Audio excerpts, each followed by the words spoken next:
नमस्कार, मैं रीना शर्मा अपने YouTube चैनल सुनी अनसुनी में आप सबका स्वागत करती हूँ। दोस्तों, बालाजी मंदिर के बारे में सभी नॉर्मली जानते हैं, जो दक्षिण में स्थित है और उनकी बहुत ही ख्याति है और बहुत ही अमीर और प्रसिद्ध मंदिर है। ये बहुत ही अमीर मंदिरों में इसकी गिनती की जाती है और ये आंध्र प्रदेश के चित्तूर जिले में तिरुमाला पहाड़ी पर स्थित है।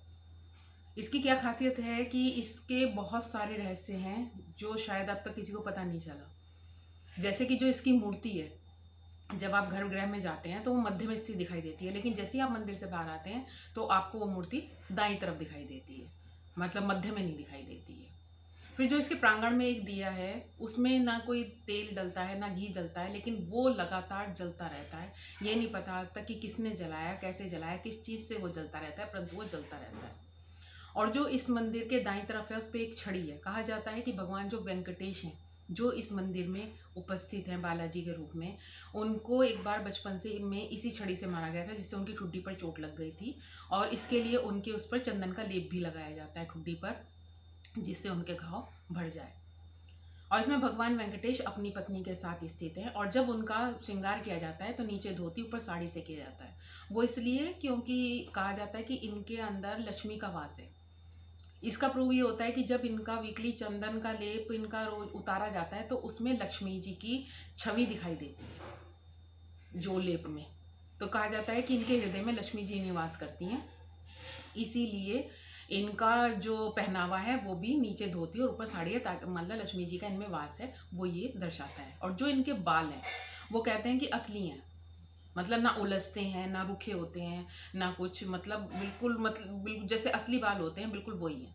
और इनकी मूर्ति, जबकि मंदिर इतना ठंडा होता है उसके बावजूद भी मूर्ति में एक नमी रहती है। नमी वो दो वजह से हो सकती है कि कुछ लोग कहते हैं कि इनको पसीना आता है इसलिए इनकी मूर्ति नम है, और कुछ कहते हैं कि इनके कान लगा के सुनो तो इनकी मूर्ति में समुद्र की आवाज़ आती है, तो उस वजह से कि इन्हीं के अंदर समुद्र समाया हुआ है। ये बैक एक तरीके से दूसरा बैकुंठ है। और क्योंकि चूंकि ये सप्तगिरी पहाड़ी पर स्थित है, 7 पहाड़ों पर, जो 7 फन, जो नाग देवता के जो जिसपे शेष नाग हैं, उनके 7 फनों की वो करता है, वो दर्शाता है। तो कहते हैं कि बैकुंठ है, समुद्र के भी उसमें है, इसीलिए इनकी मूर्ति नम रहती है। और जो एक इन पर कपूर का लेप किया जाता है, जिसे पचाई कपूर कहते हैं, और कहते हैं कि जैसे जो कपूर होता है वो उससे चटक जाती है मूर्ति, मतलब कोई भी पत्थर हो कुछ भी हो, लेकिन इनकी मूर्ति पर वो कपूर का लेप लगाने के बाद भी आज तक कोई फर्क नहीं पड़ा है।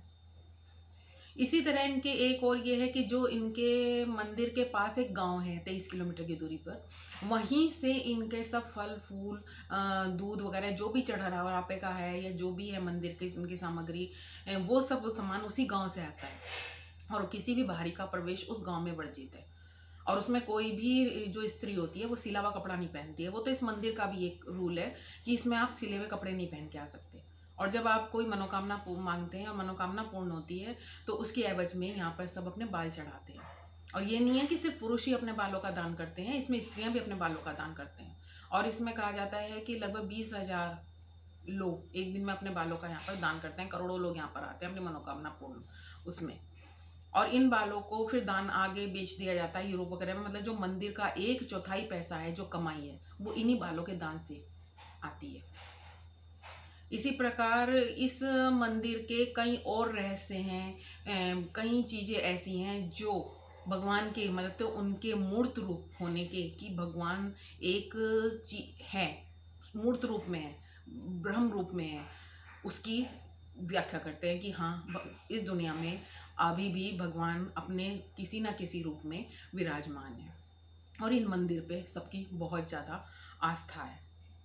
और क्योंकि लक्ष्मी जी का भी इनमें वास किया जाता है, इसीलिए यहाँ पे कहते हैं कि जितनी किसी की जो वैसी मनोकामनाएं भी होती हैं, धन संपत्ति के, जो भी जीवन मृत्यु से संबंधित है या कुछ भी, यहाँ पर जो आ गया एक बार, वो जीवन मृत्यु से भी छूट जाता है। कहते हैं कि मोक्ष प्राप्त हो जाता है, और जो आपने दिल से मांग लिया उसकी वो मनोकामना अवश्य पूर्ण होती है। तो जय बालाजी। दोस्तों, अगर आपको मेरी वीडियो पसंद आई हो तो प्लीज़ सब्सक्राइब करना ना भूलें। नमस्कार।